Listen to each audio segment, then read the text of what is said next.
All right, we're recording. So, excuse me, I'm Justin Frandson here with Dr. Mitch Proffman from Forest Hills, New York. He has deepsleepnaturally.com website and a thriving practice there. His phone just rings nonstop.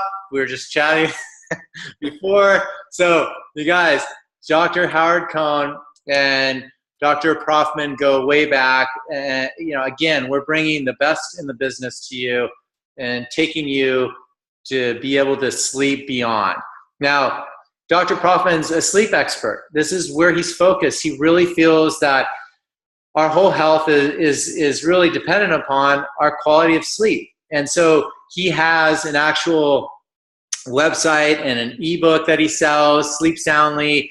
He does corporate sleep consulting and training with big companies like UPS and others. And so, you guys, this is something you're going to want to hear. His insight on everything is fantastic. I just thoroughly enjoyed chatting with him before this interview right now. So, Dr. Mitch Proffman, thank you so much for joining us.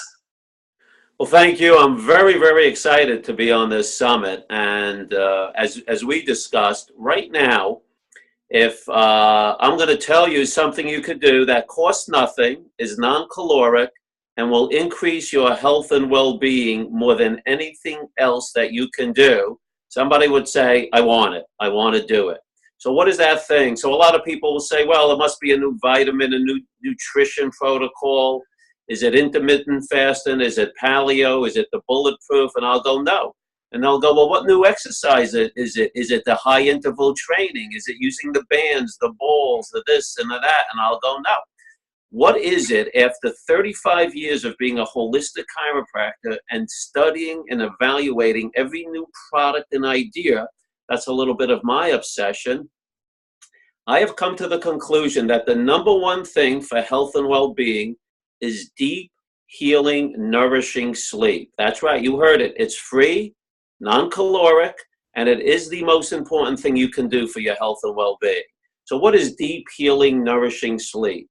Let's just use the number 7.5 to 8.5 hours of sleep. So is that you're actually sleeping? Is that you're actually in bed for the 7.5 to 8.5? You actually want to be sleeping for most of that time.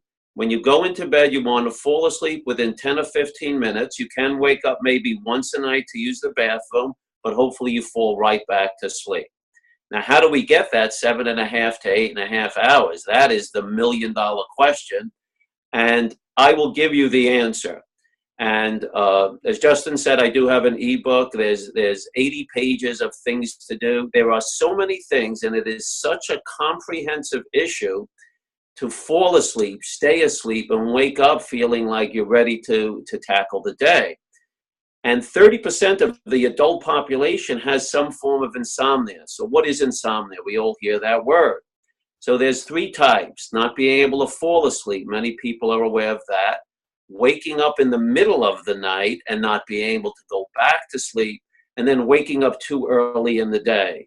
So let's just use, we're going to go to bed 11 p.m., wake up 7 a.m. That's 8 hours. So if you're in the bed twisting and turning till midnight, you have insomnia. Let's say you do fall asleep at 11 p.m., but you do wake up, say 3 or 4, maybe to go to the bathroom, and then you can't go back to sleep till 6 a.m., you do have insomnia.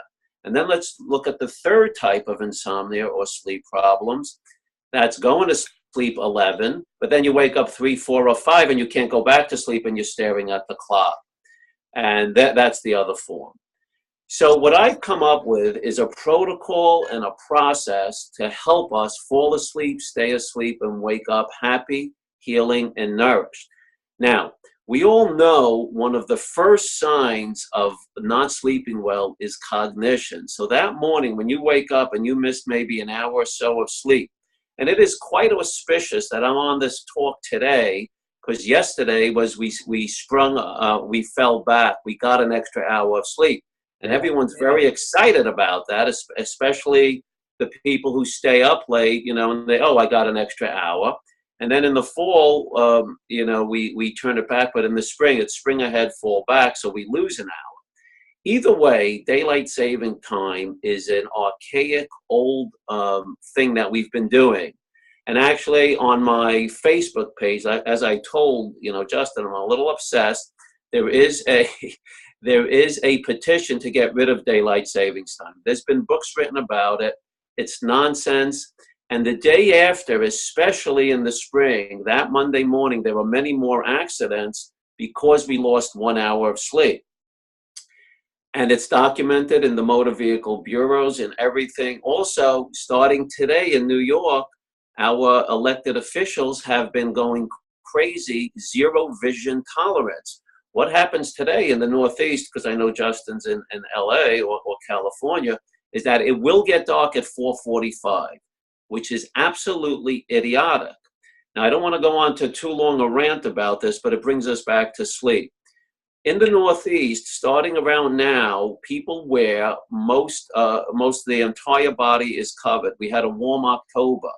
We need sunlight every day. It's very important, and especially if a lot of your listeners are in LA or California where you should get out in shorts and no t-shirt for 15 to 20 minutes and get some full body sun. What that does, especially in the morning, it will shut off the melatonin, the sleep hormone. We call it the Dracula hormone, and I'll get into that. And it boosts the serotonin. Serotonin is the feel-good hormone. We get that from sunlight, exercise, being in relationships, and things like that. But now that it's going to get dark at about 4:30 in the Northeast, I'm in New York, and then we come home in the dark, and then people get out on the weekend and they go, I got sunlight just on their face, which is not full body. And we don't want that much sunlight on our face because it triggers wrinkles and things like that. So we do need the sunlight to trigger the vitamin D3. Almost everybody in the Northeast, many of my patients are deficient in D3.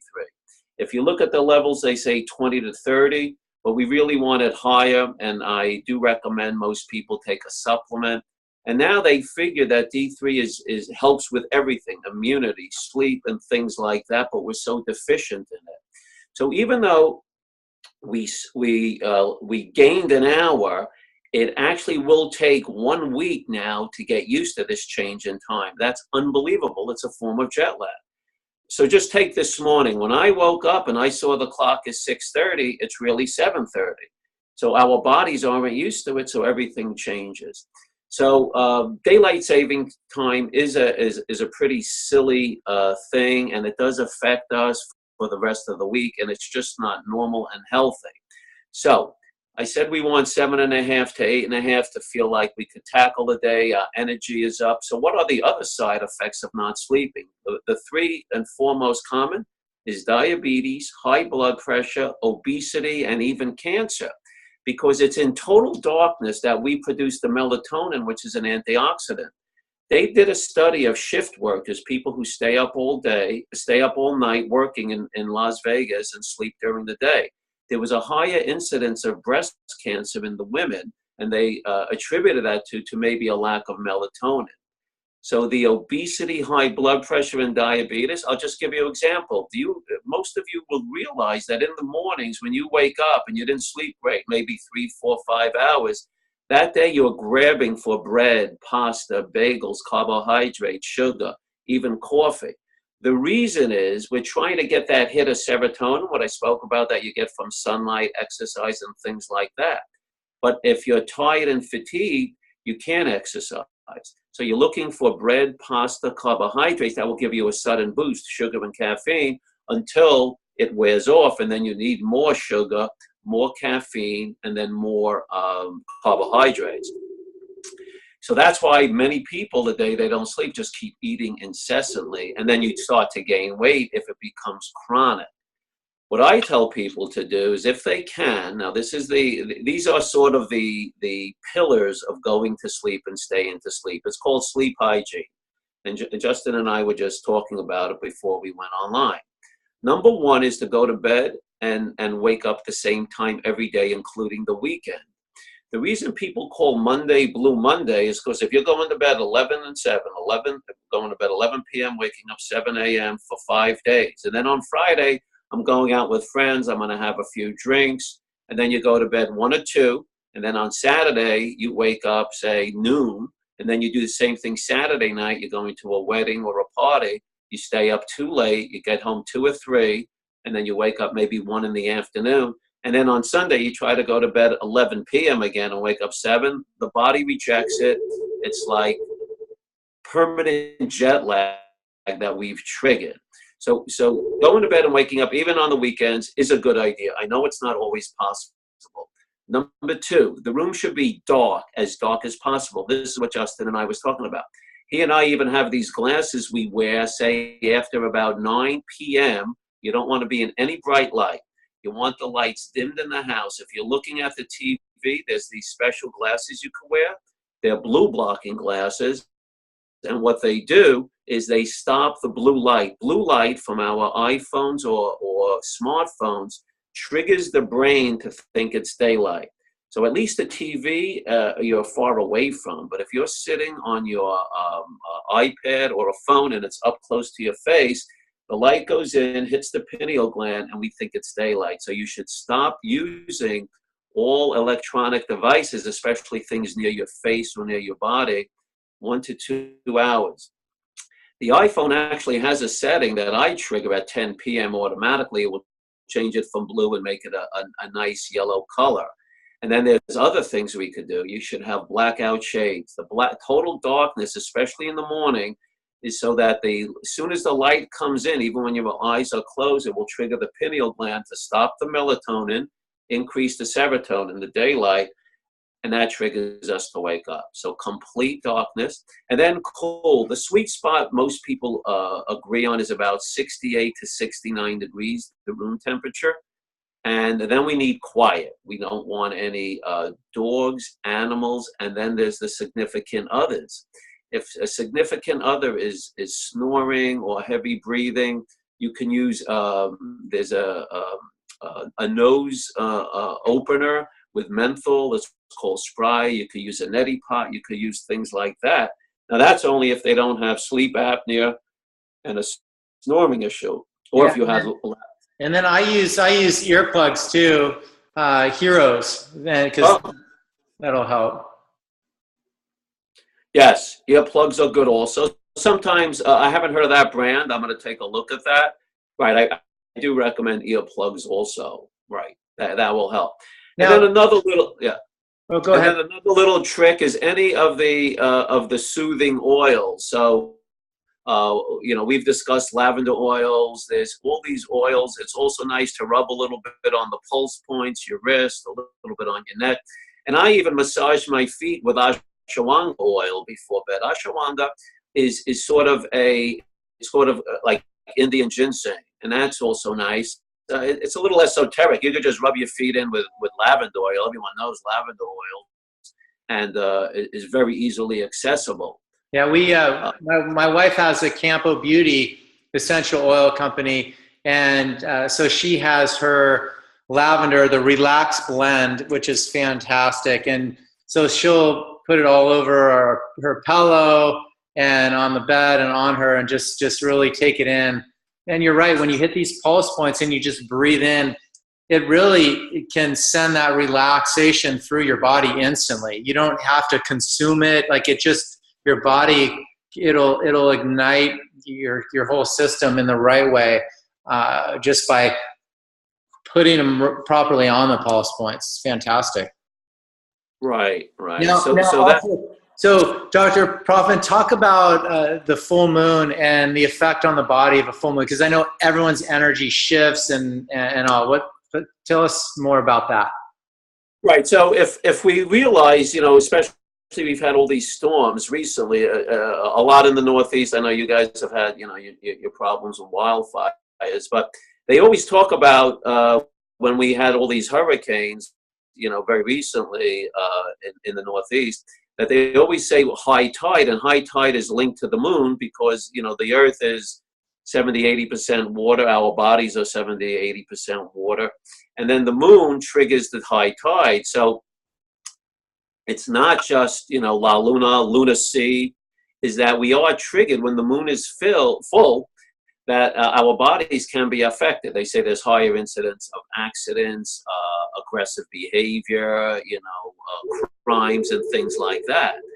So, you know, I always say we're these spiritual beings stuck in this physical existence. And one of the, I mean, that's why that was a great question, because, you know, if you look at animals, and human beings are animals, but we have a higher intelligence. And what we do with the higher intelligence is we override the innate intelligence of the body. So, for example, if someone comes into me and they lifted up, say, a small box and their back went into full spasm, I would adjust them, take care of them, recommend certain things to do, how to sit, sleep, and then tell them, you know, go home and rest. What they most likely will do is go back to work. But if an animal injures themselves or hurts a limb, they usually go into the corner and try not to deal with other animals or other things. I know that's anthropomorphic. Anthropomorphic is giving animal, human qualities to animals, but animals have a higher innate intelligence. So what we do is we override it constantly. So that's why, if you think about it, that we are affected by the moon, and we are affected by, you know, the change in the atmosphere. Just increasing the temperature in your bedroom 1 to 2 degrees can trigger you not to sleep, either too high or too low. So we are, and then you know, in sort of in that vein, I've become a bit of a dream expert. I've been studying dreams my whole life. Another way, just this will be sort of the fun part of the sleep story, is they say an unexamined dream is like an unopened letter. It's fun to look at our dreams and see what they mean. But the easiest way to remember our dreams is have a little journal, a little pen with a light. You shouldn't open up the iPhones or any of these things. The light is too bright. Small light, do not face it in your eyes. In fact, when you wake up, if you go to the bathroom, you should try to move around with a small night light. Do not open lights. The brain will think it's daylight. But if you have a small little light that you could just look at and write, or just write something. So the first thing to do is, if you wake up and you think you had a dream, is do not move your head and do not open your eyes. Lay there, think about what you might have been dreaming about. Then open your eyes very slowly, see if the dream comes up. And then you can move your head and reach for the pen. They say a dream is like a vapor on a mirror that will fly out of your head, literally. So, you know, sometimes you wake up 3 and 4 and say, wow, I had a great dream. I won the lottery. What were the numbers? And then all of a sudden it's 4:35, 6. You wake up, he goes, oh, I don't remember the dream. I didn't remember the numbers that were in it. That's why it's good to wake up very slowly, move the head, and then you might be able to remember the dream. So that's just sort of a fun thing. The other thing that I tell people is the day determines your night, literally. From the moment you wake up in the morning sunlight, not having too much caffeine. We were talking earlier, I love an organic cup of coffee. If you're going to drink coffee, make it organic. Finish most of your caffeinated beverages by 11 or 12. They say the half-life is about 10 hours of caffeine. 1 cup of brewed coffee has about 100 milligrams of caffeine. But if you finish it by 8 or 9 or 10, then by 8 or 9, 10 p.m., it's gone. But if you drink too much, it can keep you hyper and up. And there's other caffeinated beverages we've all heard of. You know that it's in tea, about 30 milligrams. We know chocolate has caffeine, and that can keep you up. So 1 cup, there's documentation that caffeine, if it's organic, there's many antioxidants. Every day they come out with something new, why caffeine is good for you, long as it's not in excess. And what I just read recently, which is fascinating, they said if you really love coffee, don't have it in the first 90 minutes. When we wake up in the morning, the cortisol level is the highest. You should be pretty up and alert.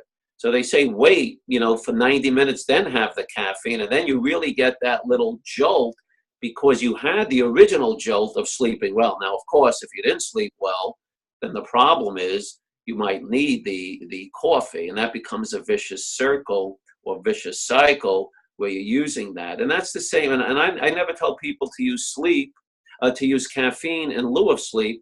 The same thing about napping. I love a nap 10 to 15 minutes before 2 or 3 p.m.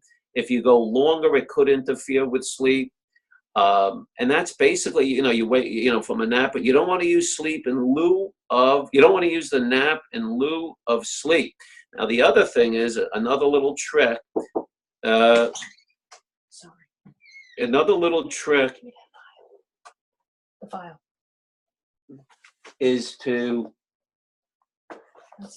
never use the nap if you feel like you're going to mess up the evening, it's called sleep drive.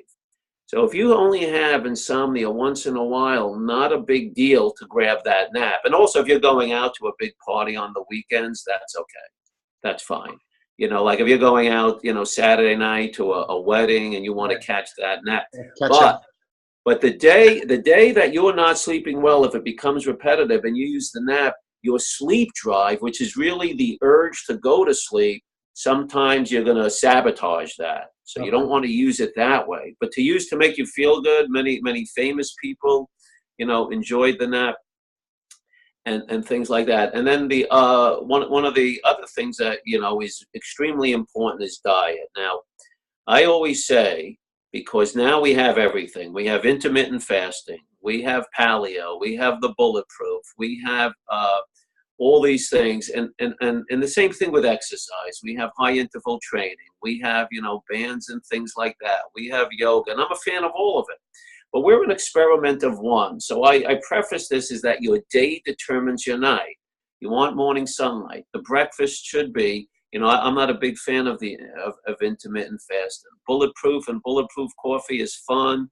You could try it. All that means is you're going to increase the fat. You put a little extra coconut oil or coconut butter and things like that in the coffee. And the story is that you're going to feel more satiated.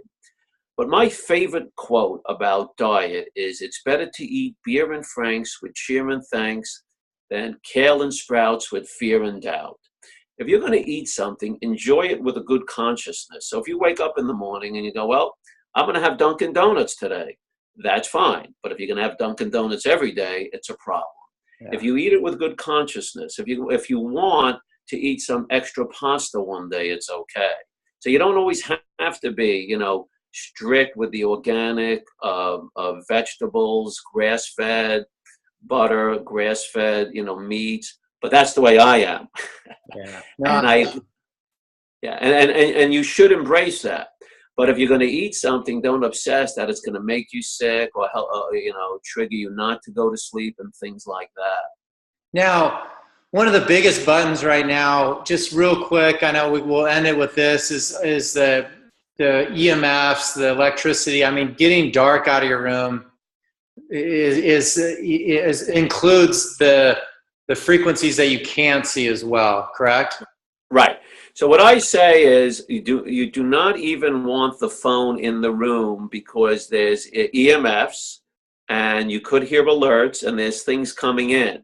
So the phone should be on a hard lockdown. And I know we didn't get into this. They have all these sleep apps where you could take the phone and put it in the bed. It will measure you moving and the Fitbits and all this stuff. My idea is none of that. None of that. And if you have a hard kill switch to shut off any Wi-Fi in your bedroom, much better. And I know the EMFs, they're toxic. You know, they did a study, and I know this is a tangent. They did a study with, you know, autism is such a epidemic now.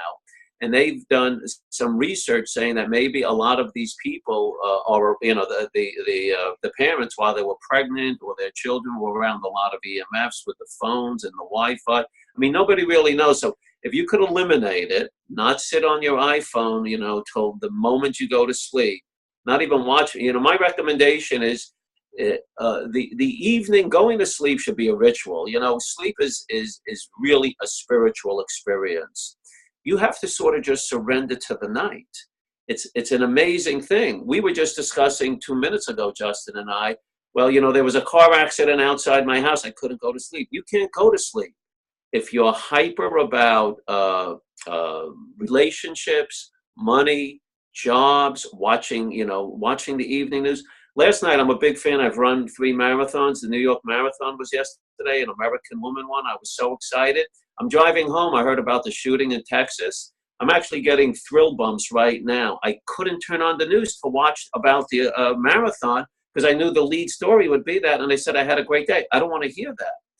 So the idea is try to go to sleep. And then the final thing, because I think I'm running out of time, but one of the great techniques is right before, this is called cognitive behavior therapy. Right before bed, if you have a small journal, 10, 15 minutes, 20 minutes. So there should be a ritual. At say 10 p.m., the lights go dim, put on some relaxing music, watch something boring, read something boring, nothing that'll get you stimulated. Rub your, Justin's, wife with these oils, get some lavender oil. But another nice thing is just to have a journal and write down your 3 biggest worries. And the 3 biggest for most people are your health, your relationships, and your finances and job. So whatever it is, I'm fighting with my kids, I'm fighting with my significant other. The boss today said, we're cutting back. How am I going to sleep? I'm going to lose my job. And then ultimately finances. And no matter what, if you write that down, when you wake up or you wake up too early, you'll go, oh, the boss. Well, I worried about that before bed. My finances, my wife, my children, my significant other. So at least you worried about it for 10 or 15 minutes before bed, and you don't have to. And guaranteed, when you wake up in the morning, those same issues are there. They're there every day. But it's a great way of sort of emptying the vessel. Like I said, we are spiritual beings stuck in this physical existence, and we have to sort of empty the brain because the brain is usually on fire 24/7. But at night, you just want to surrender to sleep. It is an amazing thing. When you wake up, today, last night I slept great. So today I am full of vim and vigor. That's why I wrote this book, Sleep Soundly, because I felt this is it. You could exercise, you could do yoga, you could eat paleo, you could eat this, you could eat that. Just get 7.5 to 8.5 hours. If you're not sleeping well, doesn't matter what you eat. It doesn't matter how you're exercising and things like that. And then there's apps. We were discussing some apps before, for meditation, relaxation. But follow some of the things. Look at Sleep Soundly. You can look up my website. There's many, many things. It's called deepsleepnaturally.com. Yeah. And just look around. But it is a rather slippery slope, this sleep right now. We are so jazzed with the media, the news, the smart devices, and everything going on in the world. It is absolutely, I said it is absolutely a miracle that we do fall asleep and can empty our head of what's going on, getting rid of the EMF, shutting the TV off. Don't have any electric stuff in the house, Yeah. I mean, years ago they had electric blankets. Think how insane that must have been. Unbelievable. Well, Dr. Proffman, this is just incredible information. I just love hearing about it because you come at it in so many different ways.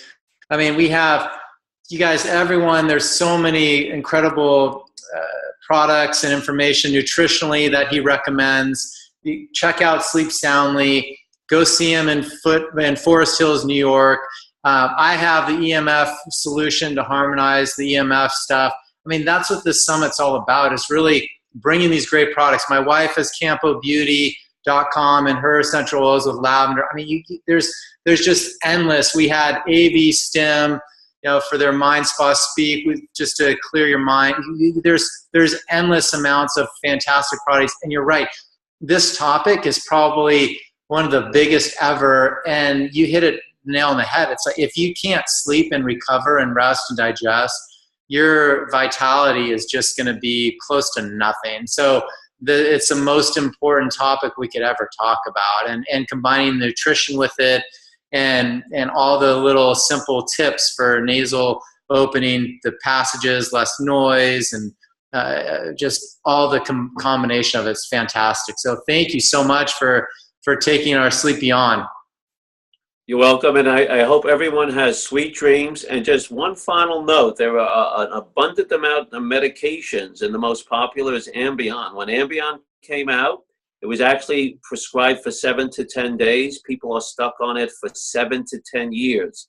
The reason they get addicted, they think they're sleeping better. You only fall asleep 10 to 15 minutes faster, maybe sleep 10 to 12 minutes longer. The reason, and we've all heard the stories, it erases your memory. You don't remember you didn't sleep. So you've heard the horror stories. People wake up, they raid the refrigerator, they drive, they get into accidents. And it's because the Ambien actually deletes the memory. Simply exercising 30 minutes of aerobic activity first thing in the morning helps you fall asleep 10 to 15 minutes faster, and you maybe sleep 30 minutes longer. Simply doing some form of aerobic, walking, biking, swimming, can help. So we don't have to become such a drug-addicted society. And Ambien is one of the most addictive drugs. And I know I'm going to stop now because I think, but I just wanted to leave the people listening that it is not a drug.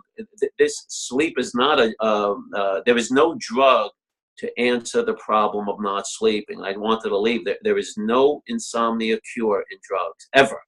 Now, if you're going through an extremely stressful life or episode, 1 or 2 nights, but never more than 1 or 2 nights, people do get severely addicted to those.